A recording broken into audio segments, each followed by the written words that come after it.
বন্ধুরা আমরা এখন এসে পৌঁছলাম কাঞ্জাহারি ড্যাম। এটা হচ্ছে কাঞ্জাহারি ড্যাম। চলো তোমাদের দেখাবো পুরোটাই। খুবই সুন্দর জায়গাটা, অনেক বড় লেক তৈরি হয়েছে এখানে এই ড্যামের জন্য। জাস্ট অসাধারণ লাগছে দেখতে।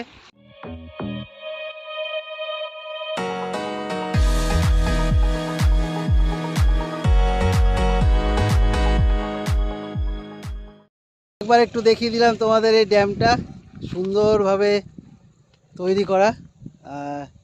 কিছু এখানে দাঁড়িয়ে আছে, মজা নিচ্ছে ড্যামের। আর এইখান থেকে যে জায়গাটা দেখতে পাচ্ছ এগুলো হচ্ছে পাম্পিং স্টেশন। এখান থেকেই জলটাকে বার করা হচ্ছে, আর জলটা বেরোচ্ছে ঠিক এই তলা থেকে। এই যে এইখান থেকে দেখতে পাচ্ছ ছোট্ট একটা গেট এখানে করা আছে, এই যে ক্যানেল মতন করা আছে, এখান থেকে জলটা বেরিয়ে চলে যাচ্ছে ওইদিকে সুন্দরভাবে।